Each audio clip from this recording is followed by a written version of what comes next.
Well, first of all, just from a pure scientific point of view, I think you and I completely agree that the unknown is actually what we're hoping to come across in some ways, if you want to be doing the cutting edge research, the new discoveries. And so in my own lab, when someone comes to me and says, well, I did the experiment, I've done it 3 times, and I still get this other answer, that I'm so excited. And so I actually take the time to make sure that people in my lab feel absolutely confident to come with a completely unexpected result, because that is where the interesting stuff will lie.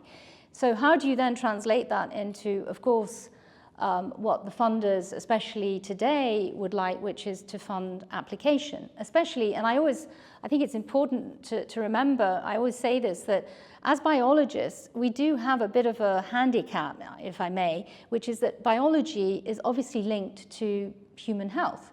So it's only normal as human beings that when a biologist talks to you or presents what they're going to do, you try to relate it to yourself. With physics and chemistry, it's a bit more abstract. And with biology, it's so much easier to make that connection, which means that for me, in my career, and I'm sure you've seen it too, there's been a gradual shift from knowing that investing in basic research is important and essential for the future, to saying, well, okay, now we've done that, we've done the blue sky research bit, let's now only invest in the applied research. And that is obviously not going to work. You obviously need, once you have an applied or a potential application, you need to fund it to make the application work. But if you don't have the basic discoveries that feed into it, you're never going to have those applications. So how do you convince funders? And actually, I have to say, that's one of the reasons I took the job at EMBL.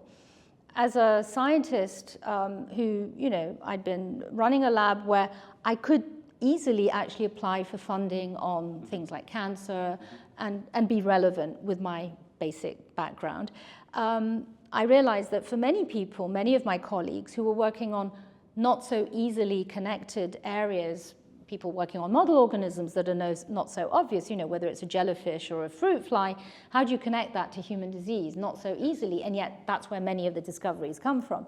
And so I actually thought, as a scientist who's been through, a successful career, I felt it was almost my duty to take on a job that would be to nurture basic research. And for me, EMBL is a temple of basic research, discovery, curiosity-driven research.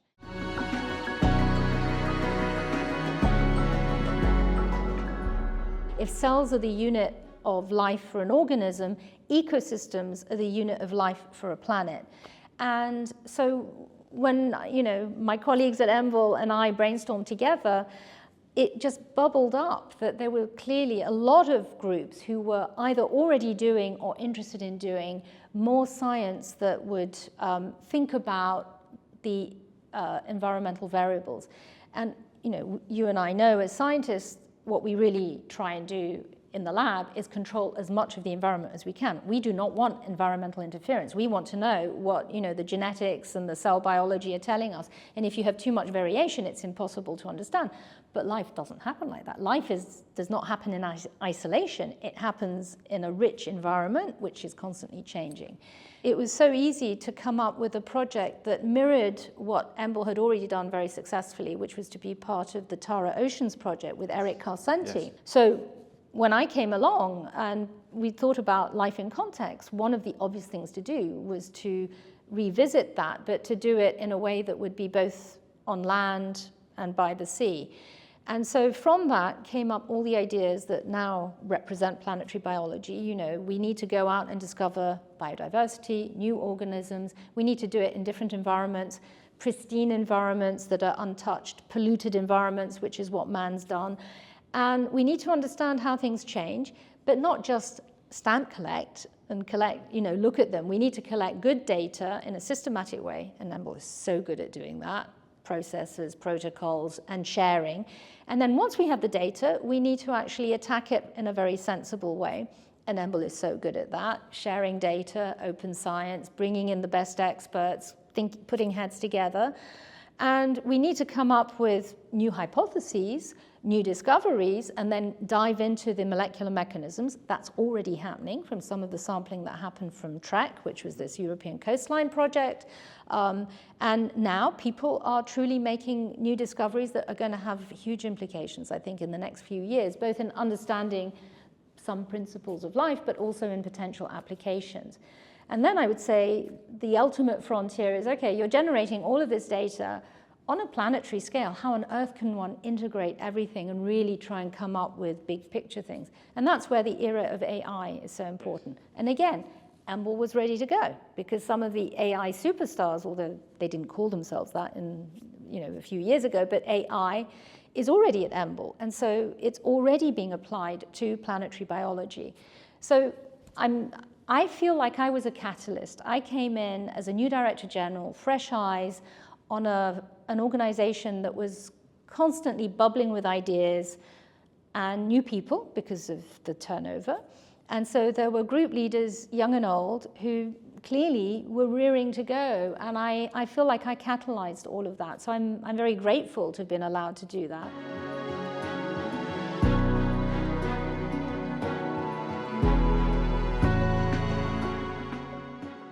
I suppose one worry is that we see a lot of the huge developments in this being driven by private corporations. And how do we keep this open in the era? How do you think about that? I mean, so first of all, as I said, in the context of planetary biology, there was existing talent at EMBL and similarly in the AI space. And it was very interesting for me because there were already ideas and foundations for doing big AI. AlphaFold didn't come out of nowhere. AlphaFold relied, on all the amazing data that structural biologists had produced over decades, but it also relied on the fact that, where does the open source data lie? In Europe's heart at the EBI. And it was that combination of hosting the data, producing some of the data, in Hamburg, Grenoble, Heidelberg, etc., and also having this philosophy of you've got to have adequate access of huge quantities of excellent data if you want to do AI. So in a very structured and bottom-up way, AI is clearly here to stay at EMBL. In fact, this was one of the last things I saw happen before I stepped down as DG. An AI strategy was built up. It's online. And it really is about making sure that you cover what's needed to harness AI in what we do, but also to feed into what AI of the future will need. So that, I don't think it's by chance at all. It's happening in Europe. It didn't happen in the States, it didn't happen in China, it didn't happen in other parts of the world. And I think one of the things I wanted to stress in this interview is the power of Europe. And actually that was the other reason I took on my job as DG, because I really think Europe is a special continent in knowing how to work together, share together, and yet have, individual identities as nations.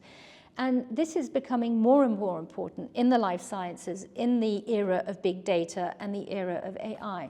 For me, again, my answer to how do we get to work doing AI at the top level and yet, working with companies? I mean, look at what happened with AlphaFold. It was very much driven by scientists in the beginning. Again, the people who set up AlphaFold at DeepMind, also scientists, Demis Hassabis, Jonathan Jumper, and working with scientists to make that bridge to the corporate world is essential.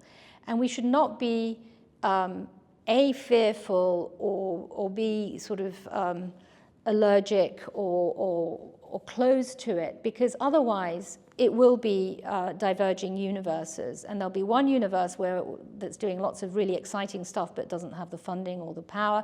And then there's another universe that will be sort of going off on its trajectory bigger and bigger. And we really need to keep those bridges built. And that's where I think EMBL has done a fantastic job in keeping up all the links, for example, through AlphaFold, Google, DeepMind, but also other industrial partners. And I think also at the political level, making sure that we bring in the political stakeholders to be talking with not just the politicians, but also the senior people in some of the corporate sector, the companies, And in fact, that's exactly what EMBL did a couple of years ago with international relations, set up this round table to bring together, you know, politicians, people from companies like DeepMind or GSK, the World Health Organization, the UK and German ministers, to talk about AI, the risks and the opportunities. And from that kind of conversation, again, it's all about human beings. If you can get human beings to sit around a table and to discuss things in a very data, fact-based way and get excited about things, but also worry about things together, it's actually not that complicated.